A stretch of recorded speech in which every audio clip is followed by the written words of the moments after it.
फूलन देवी कैसे बनी bandit queen?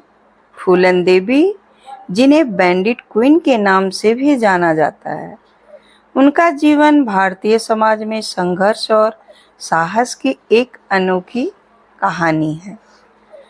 उनका जन्म 10 अगस्त 1963 को उत्तर प्रदेश के एक छोटे से गांव गोरहा का पूर्वा में एक निम्न वर्गीय मल्लाह परिवार में हुआ था।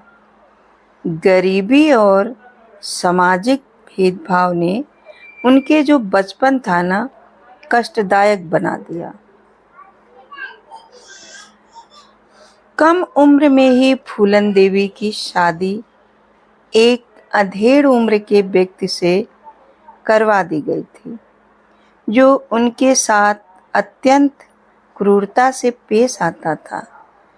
इस अत्याचार से भागकर उन्होंने अपने ही गांव वापस लौटने की कोशिश की, लेकिन वहां भी उन्हें केवल तिरस्कार और अपमान ही मिला। यही वह समय था जब उनके जीवन में एक अहम मोड़ आया और उन्होंने डकैतों के साथ एक गिरोह के साथ जुड़ने का निर्णय लिया। डकैत गिरोह में शामिल होकर फूलन देवी ने अपने जीवन में पहली बार ताकत और नियंत्रण का अनुभव किया, परंतु इस दौरान भी उन्हें अपने ही गिरोह के भीतर भयंकर यौन उत्पीड़न और अत्याचार का सामना करना पड़ा। इन्हीं सभी अत्याचारों के वजूद उन्होंने हार नहीं मानी और अपने साहस और बुद्धिमत्ता से धीरे धीरे गिरोह की प्रमुख बन गई।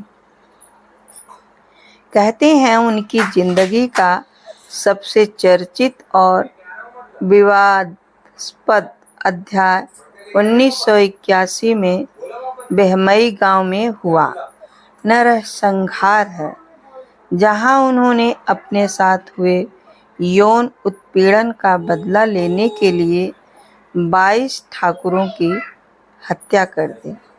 इस घटना ने उन्हें राष्ट्रीय और अंतर्राष्ट्रीय स्तर पर प्रसिद्ध कर दिया, लेकिन साथ ही यह घटना उन्हें कानून के नज़रों में एक खतरनाक अपराधी भी बना गई।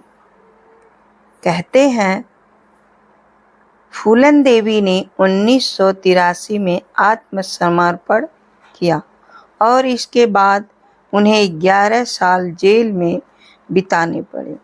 1994 रिहाई के बाद उनके जीवन का एक नया अध्याय शुरू हुआ।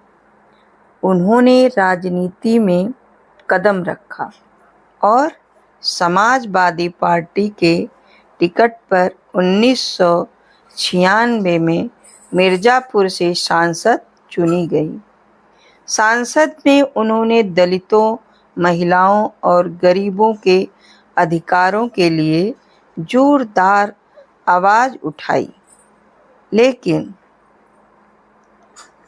फूलन देवी का जीवन संघर्ष और साहस का प्रतीक है, जिन्होंने समाज की पारंपरिक बेड़ियों को तोड़ते हुए अपने अधिकारों के लिए लड़ाई लड़ी। 25 जुलाई 2001 को दिल्ली में उनकी हत्या कर दी गई, लेकिन उनका जीवन और उनकी कहानी आज भी कई लोगों के लिए प्रेरणा स्रोत बनी हुई है। उनका जीवन हमें यह सिखाता है कि किस तरह एक साधारण महिला ने असाधारण साहस और संघर्ष से अपने जीवन की दिशा को बदल दिया। फूलन देवी एक कहानी नहीं, केवल भारतीय समाज की जटिलताओं को उजागर करती है, बल्कि यह भी बताती है कि साहस, संकल्प और संघर्ष के माध्यम से कोई भी व्यक्ति अपने भाग्य को बदल सकता है।